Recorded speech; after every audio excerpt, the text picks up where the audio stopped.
बिहार सरकार के निकम्मापन, अफसरों को बेलगाम कर देना और पुलिस की बर्बरता की सबसे बदतरीन मिसाल है ये। लोकतंत्र में डिक्टेटरशिप नहीं चलता और नीतीश कुमार जी जब से गद्दी में बैठे हैं, चाहे पुलिस के अहलकार हों या दूसरे डिपार्टमेंट के ऑफिसर्स हों, इसने सबको बेलगाम कर दिया है। नौकरशाह इस वक्त हावी है और इसी गुमान की वजह से गोली चलाने में इन लोगों को कोई खौफ तारी इन पर नहीं हुआ। और वहाँ पर उन लोगों से जिनके टैक्स के पैसे से नौकरशाहों को तनख्वाह मिलती, मंत्री ऐश करते हैं और बिजली मांगना क्या इनका हक नहीं है? अंग्रेज़ों को क्यों भगाया था लोगों ने? इसी दिन को देखने के लिए। ये अंग्रेज़ों की तरह लोगों को धमकाते हैं। बिजली सीमांचल में 2 घंटा भी प्रॉपर लोगों को नहीं मिल पाती है। खेतों में पानी आज तक बिजली के मोटर से नहीं पहुंच पा रहा है। 2 घंटा रात को बच्चों को पाठशाला में बैठने के लिए भी बिजली नहीं मिल पाती है। किरासन तेल की सप्लाई बंद हो गई है। ऐसे वक्त में ये इलाका यहाँ पर जो है वो मुहाजिर मजदूरों का, प्लान वाले मजदूरों का है। मोबाइल से प्रदेश में बात भी नहीं कर पाएगा तो बिजली के लिए नहीं आएगा।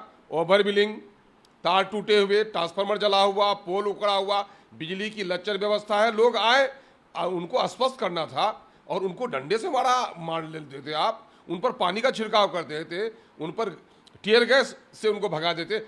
ऐसा कुछ भी नहीं किया और जनरल डायर की तरह गोली चला दिया आपने। साफ तौर पर जिन लोगों ने गोली चलाई है, जिन लोगों ने गोली चलवाया है, उन पर 302 का मुकदमा होना चाहिए। और मैं ये समझता हूं कि लॉ एंड ऑर्डर अब शायद नीतीश कुमार जी के बस का नहीं है।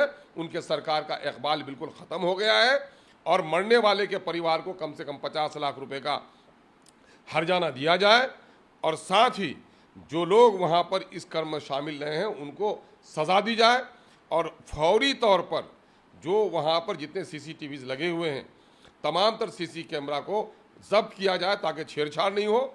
और यहाँ पर अभी पुलिस के अहलकारों के अंदर में कोई डर और कोई खौफ नहीं है। लोगों को डराना धमकाना है। गांव पूरा सहमा हुआ है।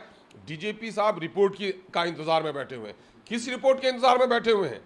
क्या कटिहार के पुलिस के कप्तान उनको सही रिपोर्ट देंगे? इस मामले की पूरी तौर पर जांच, जुडिशियल इंक्वायरी होनी चाहिए यहाँ पर और यहाँ के लोकल किसी ऑफिसर को इस जांच में शामिल नहीं होना चाहिए, क्योंकि ये लापरवाही वहाँ सब डिवीजन से लेकर यहाँ जिला तक है। इसलिए यहाँ के किसी भी जांच पर कोई विश्वास नहीं किया सकता है। फौरी कार्रवाई इस पर होनी चाहिए।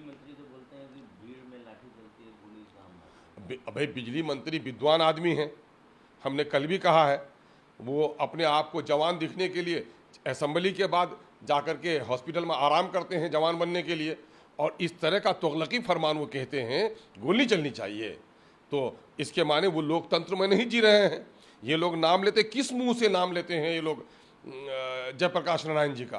किस मुंह से नाम लेते हैं लोहिया जी का? किस मुंह से नाम लेते हैं कर्पूरी जी का?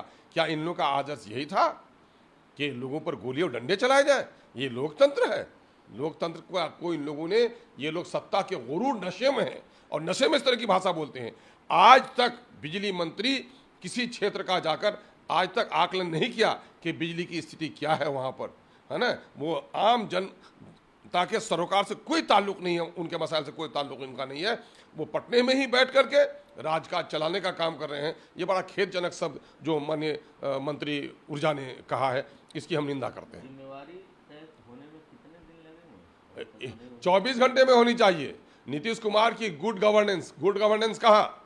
सिर्फ सत्ता की दलाली करने वाले कुछ मीडिया के जरिए से गुड गवर्नेंस का हंगामा करने से हो जाता है क्या? गुड गवर्नेंस का मतलब यही होता है क्या? गुड गवर्नेंस का मतलब यही होता है कि गांव के लोगों को 2 घंटा भी बिजली नहीं मिले, बिजली मांगने वालों पर डंडे नहीं, बिजली वालों को गोली चले और गोली चलने के 24 घंटे के अंदर में भी सरकार रिपोर्ट न पेश कर सके? तो ऐसी सरकार तो पानी में डूब के मरने वाली सरकार है।